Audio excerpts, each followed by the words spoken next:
What's up, guys? Welcome to Daily Dose of Reddit. This is your host, Zach, and today's subreddit is r/IDontWorkHereLady. This story's called Officer in an Airport. This didn't happen to me personally, but to a very close friend of mine on his way home to visit. My childhood best friend was coming home to visit from the military. He's stationed in San Diego. He had sent me a text message to inform me that they had gotten back from their 5-month deployment, had gotten approved for leave time, and had just bought a plane ticket home, and he would be coming home the next day. I just so happened to be home on leave myself, so he asked me to pick him up from the airport. My friend hadn't told his parents about the trip home as he wanted to surprise them. My friend took his first flight, if I remember correctly, to Chicago, where he had about a 4-hour layover. Now he wanted to surprise his family in uniform. So he decided to bring his recently pressed and cleaned dress whites in his travel garment bag. When he landed in Chicago, he knew he had time to kill. So he decided to get some lunch and find his gate so he would be ready for his next flight.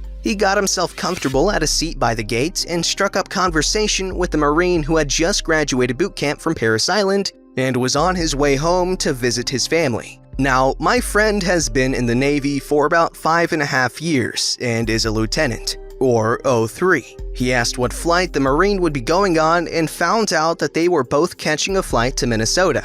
After a short amount of time talking, my friend asked the young Marine if he would watch his belongings so he could get changed into his uniform. The Marine agreed, and my friend got changed and quickly came back to his seat. As the flight approached, the flight attendants prepared to open the gate for passengers, and my friend had gotten up and ready to board. Military, more often than not, gets to board before the other passengers, so he stood close to the front of the line.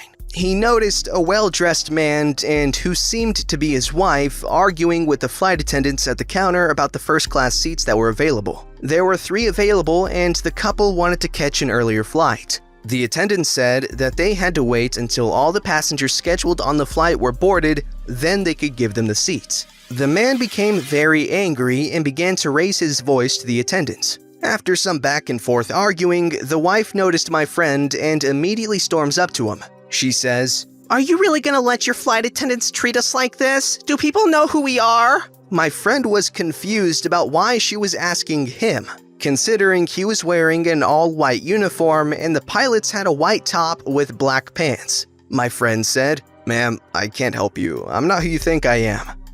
Of course I know who you are. Do you think I'm stupid? It's your plane, you decide who boards. "Ma'am, I'm not a pilot, and even if I was, I don't think that's how that works." Don't lie to me. I know you're a pilot. You're wearing the damn uniform. The things on your shoulders prove it. You can't trick me. "These are shoulder boards, and it means I'm an officer. It doesn't necessarily mean I'm a pilot." At this point, the man at the counter finally gave up trying to argue with the flight attendants and noticed that his wife was arguing with my friend. He realizes that his wife has mistaken my friend for someone he's not and interjects into the conversation, attempting to calm his wife down. This is simply making her more irate as she now starts shouting obscenities at my friend. "I don't know why you're getting angry at me. You initiated the conversation and made yourself look dumb." How dare you talk to me like that? I have been flying with this airline for 20 years. Bet your ass I'm gonna tell your boss how you talk to me. "We need to go now." No! Frick you! I'm not letting this freaking punk talk down to me. What's your boss's name? I want to know right now. My friend doesn't hesitate to pull out a skipper's contact card and says, "Here's the number to his office. Tell him Lieutenant OP's friend says hello." By this point, she had her phone out and was dialing the number when security showed up. Security told my friend to go ahead and board so he would not miss his flight. As he walks up to the counter, the flight attendant says to him that they decided to upgrade his flight to first class, free of charge. My friend asked if they could do the same for the young Marine that was boarding with him. The attendant agreed and announced on the intercom to thank them for their service and congratulate them on the upgrade to first class. My friend told me the look on the woman's face was priceless as she walked through the gate. Instant karma for a horrible woman. Okay, honestly, if there's military service members on a flight and there are available first-class seats, automatic upgrade, come on. And if you're worried that my system is flawed, because there might be more service members than there are seats, and oh my god, there's not enough seats, what are we gonna do? It's not fair, how are we gonna decide who gets what seat? It's simple, okay? It's first come, first serve. If you're first in line, you get the pick of the pick. This story's called $15,000 Instant Karma. Hi! Someone said this belonged here because I technically do not work for the department store that my shop rents out space in. The other day, these two older European women came into my section of the department store I work in and brought up a coat from a different part of the store, asking me to price check it for discounts. I kindly explained that I can't be sure of the price if there's discounts on it, since my section of the store isn't actually working for the store. We just rent out space in it. So I can't be sure of any deals they have if they aren't in the system. I then told them they can go to the main service desk, less than 20 feet away from my section, and they can give the most accurate price. They immediately got very angry, calling me stupid, screaming at me, and saying I didn't know how to do my job. I spent 10 minutes explaining in every way I knew how that I can't be sure if there aren't any discounts on it because we are a separate store, just located inside of the department store. So I/everyone that works there doesn't have knowledge of all the sales going on for other sections, because we don't need to. They continue to refuse to walk the few feet to the service desk again and again. And the one doing most of the talking or yelling threw, yes, overhand threw, the heavy-ass coat at my stomach and told me to hold it for her, then walked away. I stuck the coat on a rack next to our station, because this coat wasn't our merchandise and I didn't give a crap what happened to it after that. They then proceeded to come back 30 minutes later after wandering around the store, and the one that threw the coat at me was screaming and crying, freaking out, saying that she lost her 24-karat solid gold diamond ring in our store. I noticed the ring the first time I saw her. It was a huge rock. She started screaming for me to please look for it because it's worth $15,000. It's her prized possession, etc. I glanced around and said, "I'm sorry, but I have no idea where it is and haven't seen it." She told me it was my fault she lost it, and then her and her benchy sidekick literally ran around the store for 5 hours and never found it. It's been almost a week, and I asked the general manager of the department store if they found it. And nope, it's gone. This story's called Similar Logo Does Not Equal Employee. I'm a nurse surgeon's assistant. Long story short, I'm a nurse that participates in patient care from the preoperative units, assists in the procedure throughout surgery, and continues to be involved in their care until they leave post-anesthesia recovery. Unlike most of us, I don't work with any particular surgeon or specialty. I'm in the surgical float pool. On this day, I was visiting our sister hospital on behalf of a cardiovascular surgeon to help plan a patient's transfer to our hospital and procedure, which was a major cardiovascular surgery. I'll note I was wearing scrubs, my ID badge, and a jacket from my home hospital. The logos for both hospitals are similar. My home hospital was Redacted Medical Center at Major City. The hospital I was visiting was Redacted Hospital, University Co-op Medical Center at Smaller City. Completely different facilities, different names, etc. I was walking through this hospital trying to find the unit the patient was in, and I'm stopped by an old lady asking where the emergency department is. I didn't work there, however, I did know where the emergency department was, so I gave the directions I knew. I had my meetings, met the patient, collected the information I needed, etc. So I decide to head to the cafeteria, grab some food, and leave.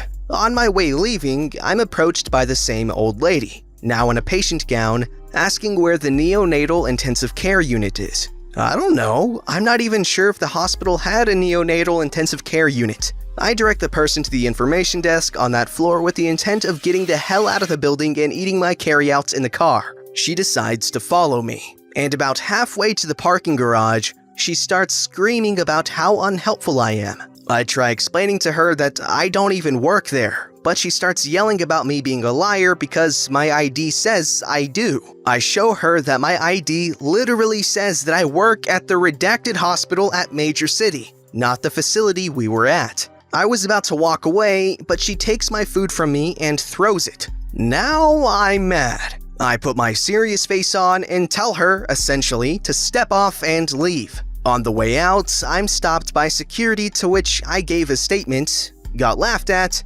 which made me even more pissed, and by the time I got back to my hospital, The cardiovascular surgeon I made the run for had heard of the event. Okay, I understand that this subreddit exists solely because people don't ever believe anybody for some reason when they say that they don't work at a certain place, but I'm just baffled as to why they never believe them. In the case of this patient, I can actually kind of understand because, when you're visiting a hospital and you're not necessarily familiar with hospitals, nurse equals nurse. You don't understand the differences. At least this is from a perspective of someone who never really goes to hospitals that often. So if I see scrubs, it's just nurse. And I understand there's nuance to it. There's different types of nurses as mentioned here. And this woman probably just assumed this nurse was just trying to get out of doing her job, which is very common with lazy people. So my point is,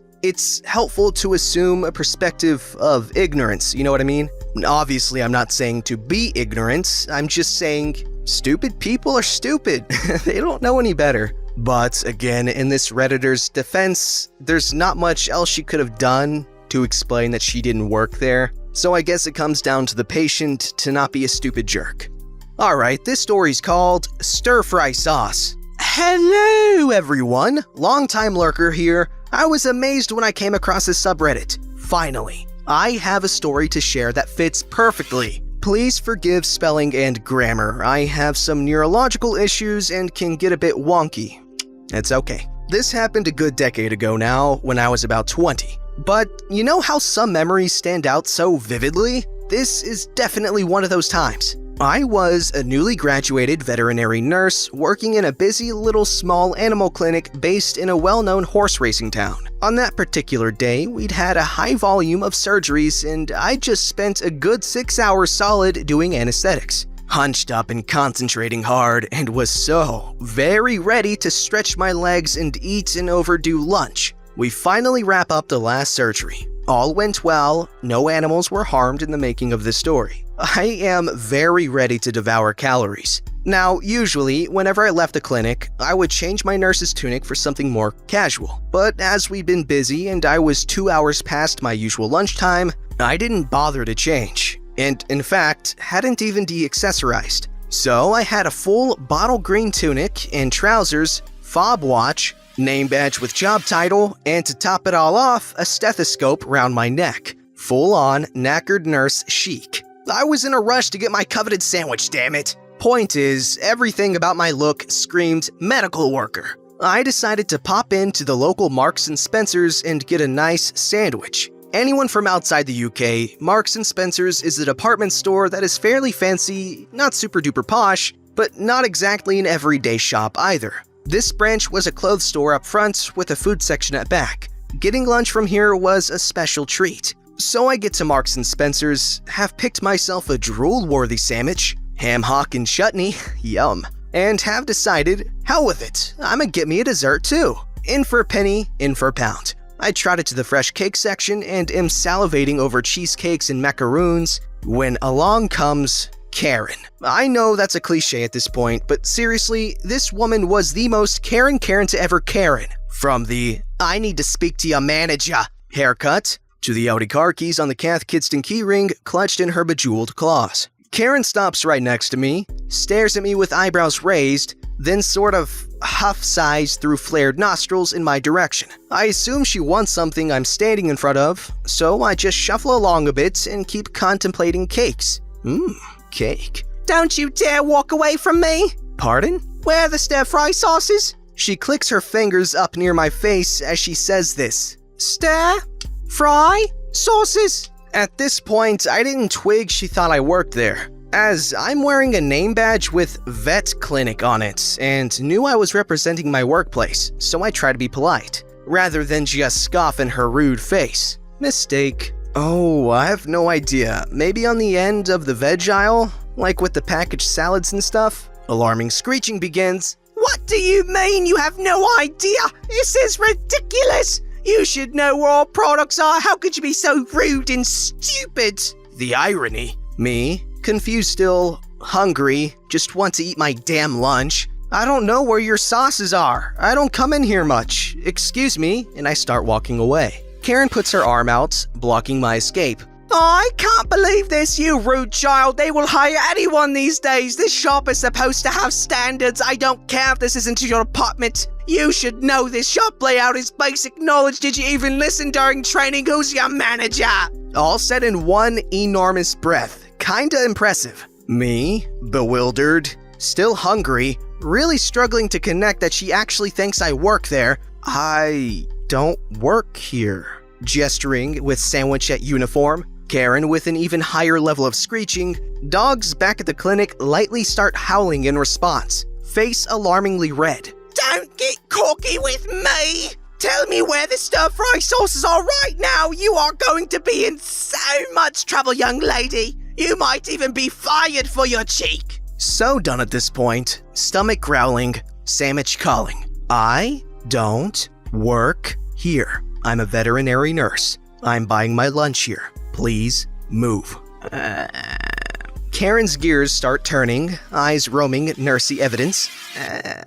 I should have known you're from... Name of horse clinic, not the vets I work at. They always have silly little girls working there. Look at all the horse hair you're sprinkling around the place. They shouldn't have let you in. It's not sanitary. I'm telling the manager you'll be banned. FYI, my tunic was spotless as I'd been wearing scrubs over it all day. But sure, okay Karen. Thank the lunch gods. Karen decided to then storm off. I assumed to find a manager to scream at for a few hours. I grabbed a custard tart, double pack, and you're damn right I ate them both, and purchased my lunch. I never saw Karen again, so for all I know, she's still there, shouting about rude stable girls who don't know where stir-fry sauces are. The sandwich was delightful. Okay, I know, we all agree that Karen was a dingle word. But can I talk about sandwiches for a second? I am a huge believer that sandwiches are one of the best methods of eating food.